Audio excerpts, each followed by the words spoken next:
बिस्मिल्लाहिर्रहमानिर्रहीम अस्सलाम वालेकुम वरहमतुल्लाह। उम्मीद है जी आप सभी खैरियत से होंगे। मेरी बताई हुई एहतियात, हिदायत और नुस्ख़ात पे अमल करके एक सेहतमंद और खुशगवार ज़िंदगी आप लोग गुजार रहे होंगे। मैं हूं हकीम हाफिज अब्दुल समद और आप देख रहे हैं मेरा यूट्यूब चैनल।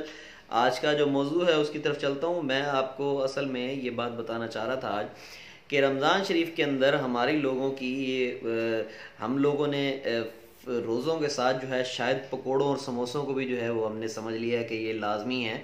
और पकोड़े समोसे जो है वो रोज़े के बगैर जो है वो इसके बगैर रोज़ा जो है वो नहीं हो सकता।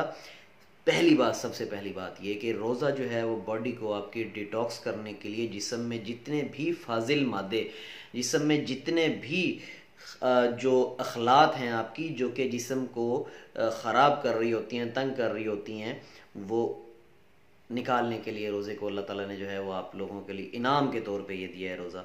और रोज़े लाजमी रखा करें।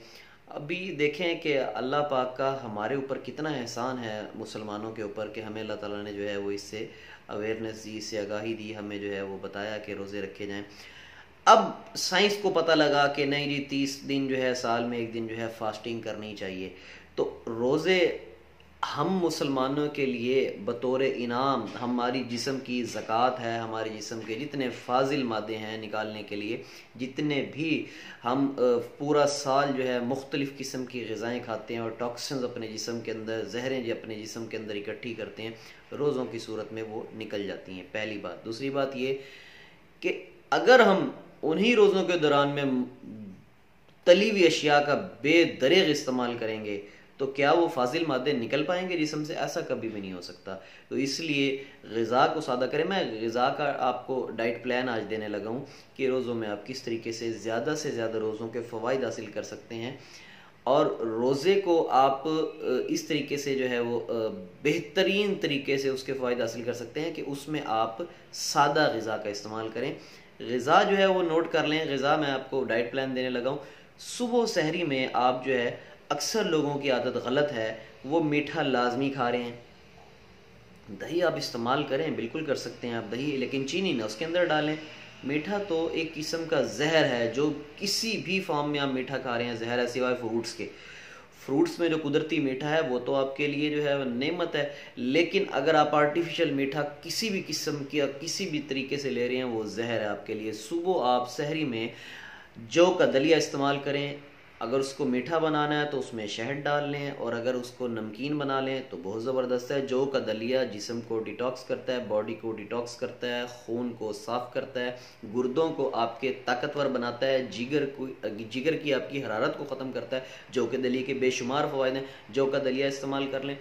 दही साथ इस्तेमाल करना चाहें तो दही आप इस्तेमाल कर लें, लेकिन खुदारा में रोज़ाना जो है ये आदत ना बनाएं कि अक्सर मैंने घरों में ये आदत देखी है और मरीज़ बताते हैं और हकीम साहब सुबह के वक्त हम सहरी में मीठी सवैयाँ लाजमी खाते हैं।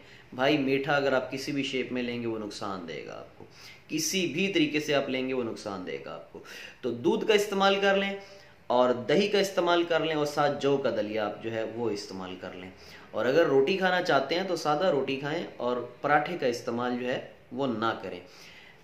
पूरा दिन जब आप रोज़ा रखेंगे तो इंशाल्लाह वो जौ का दलिया भी अपना काम करेगा, आप इबादत करेंगे तो इंशाल्लाह उसका तो फ़ायदा होगा आपको।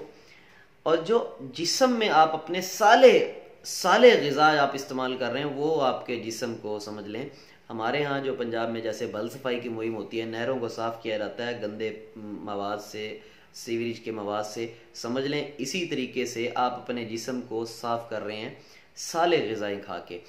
सुबह सहरी का मैंने बता दिया। अब शाम आ गई। शाम में आप लोग खजूर से रोज़ा अफ्तार कर रहे हैं, साथ आप जो है वो पकोड़ों समोसों का इस्तेमाल ना करें। खजूर से रोज़ा लाजमी जो है वो अफ्तार करें, क्योंकि खजूर जो है वो मुकम्मल ग़िज़ा है। नबी पाक सल्लल्लाहु अलैहि वसल्लम हमेशा ही जो है वो खजूर से रोज़ा अफ्तार किया करते थे।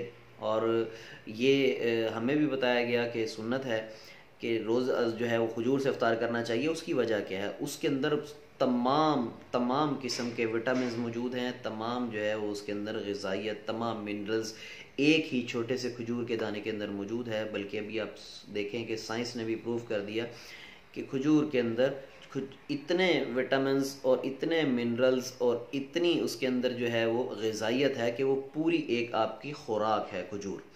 तो खजूर से रोज़ा अफ्तार कीजिए और उसके बाद जो है वो बेदरेग समोसों पकौड़ों का इस्तेमाल ना करें। मैं आपको बार बार ये बताना चाह रहा हूँ कि भुनी तली हुई चीज़ें अगर आप बहुत ज़्यादा इस्तेमाल करेंगे तो आपके जिस्म को पूरा दिन भूख का खाली रखने का कोई फ़ायदा नहीं होगा। वो आप रूहानी तौर पे जो है वो अल्लाह अज़्ज़ व जल जो है आपको अगर रोज़ा फ़र्ज़ किया गया है तो उसके साथ ये भी तलकीन की गई है कि गरीबों का ख्याल रखें। गरीबों का ख्याल, वो भूख को आप महसूस करें और साथ ये नहीं है कि शाम को आप जो है वो बेदरेग जो है वो जितना आपने 8, 10, 12 घंटे अपने जिस्म को रोका था उसके बाद 4-5 घंटे सुबह सहरी तक मुसलसल खाते रहें, वो सारा उसका फ़ायदा जो है वो जिस्म को नहीं होगा। मैं आपको तिब्बी नुक्ता नज़र से बता रहा हूँ, रूहानी नुक्ता नज़र से मेरा जो है वो लेक्चर नहीं है, मैं तिब्बी नुक्ता नज़र से आपको बता रहा हूँ कि उसका सवाब तो होगा आपको, लेकिन आपके जिस्म को उसका मेरे ख्याल में फ़ायदा नहीं होगा। उसकी वजह यह है कि आपकी बॉडी डिटॉक्स नहीं हुई। शाम में क्या करेंगे आप? शाम में ये करेंगे आपके खजूर के साथ आप जो भी मौसमी फ्रूट्स हैं, जो भी दस्याब मौसमी फ्रूट्स हैं, मैं किसी भी फ्रूट का नाम नहीं ले रहा, आजकल वैसे जो है वो मौजूद है माल्टे का आप जूस निकाल सकते हैं। अब इसमें एक पॉइंट और ये ज़हन में रखिएगा कि आप लोगों ने कभी भी आर्टिफिशियल मशरूब से रोज़ा अफ्तार नहीं करना। किसी भी किस्म की बोतल से, मैं किसी भी ब्रांड का नाम नहीं ले रहा, किसी भी किस्म की बोतल से आर्टिफिशियल जो मशरूबात हैं, कोल्ड ड्रिंक्स हैं, उनसे रोज़ा अफ्तार नहीं करना। उसकी वजह यह है कि ये बेइंतहा टॉक्सिक होते हैं, जहरीले होते हैं, तेज़ाबी होते हैं।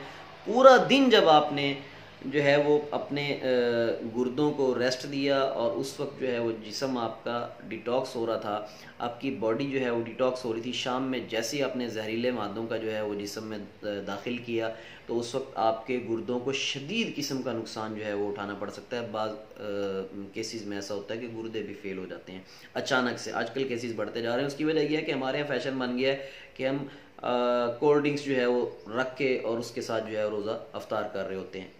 ठीक हो गया। समोसे पकोड़े, मैं बार बार कह रहा हूँ कि रोज़ों के साथ लाजमी नहीं है कि समोसे पकोड़े जो है वो हर हाल में खाए जाएं। समोसे पकोड़ों के बगैर भी जो है वो रोज़ा रखा जा सकता है। फ्रूट जितने भी दस्तियाब हैं उनको सबको बारीक बारीक काट लें और उसका एक बोल तैयार कर लें, फ्रूट बोल तैयार करें।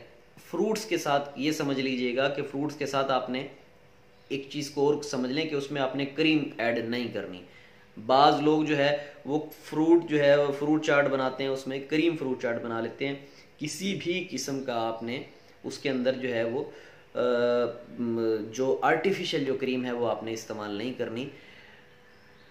जो कुदरती क्रीम है जैसे मलाई वगैरह वो भी आप उस वक्त इस्तेमाल ना करें तो बेहतर है। ठीक हो गया। आप उसमें सिर्फ और सिर्फ फ्रूट्स जो हैं और साथ जो है काली मिर्च और हल्का सा नमक जो है वो छिड़क के वो आप इस्तेमाल करें। जिस्म को इतने फ़वाइद हासिल होंगे कि आप हैरान हो जाएंगे। उसके बाद आप लेना चाहें तो आप एक चपाती जो है, एक रोटी जो है वो आप कोई भी जो सालन आपने बनाया हो उसके साथ आप इस्तेमाल करें। ये सादा तरीन ग़िज़ा। अब देखें, मैंने इसमें आपको ये नहीं कहा कि आप सालन इस्तेमाल ना करें, मैंने आपको ये नहीं कहा कि आप जो है वो चावल इस्तेमाल ना करें, मैंने आपको ये नहीं कहा कि गोश्त इस्तेमाल ना करें। तमाम अक़साम के गोश्त इस्तेमाल करें, तमाम अक़साम की जो है वो चावल आप इस्तेमाल कर सकते हैं, पुलाव भी इस्तेमाल कर सकते हैं, बिरयानी भी इस्तेमाल कर सकते हैं। लेकिन मैंने आपसे अर्ज़ की कि अपनी जो बहुत ज़्यादा आर्टिफिशियल चीज़ें हैं, जितनी भी जिसमें आपकी जो है वो भुनी तली हुई चीज़ें भी आ जाती हैं, उनको आप कट कर दें। सादा रोटी खाएं आप शाम में जो है वो, सुबह के वक्त सादा रोटी खाएं, शाम में आप जो है वो एक चपाती। जब आप फ्रूट बोल ले लेंगे तो आपका पेट वैसे ही भर जाएगा। अमूमन मैं सिर्फ फ्रूट का जो है एक बोल ले लेता हूँ, सुबह सहरी तक के लिए जो है सुकून हो जाता है। आपका जिस्म जो है वो बेहतर रहेगा, रोज़ों के मुकम्मल फ़वाइद आप हासिल कर सकेंगे।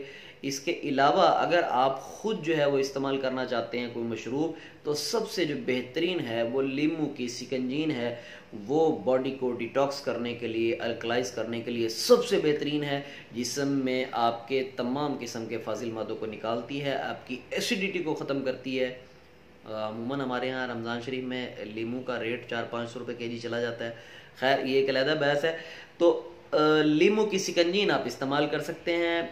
ताज़ा जो फ्रूट्स हैं उनके जूसेस आप अफ्तारी में इस्तेमाल कर सकते हैं, सहरी में भी इस्तेमाल करना चाहें तो कर लें, लेकिन आर्टिफिशियल मशरूबात का इस्तेमाल ना करें।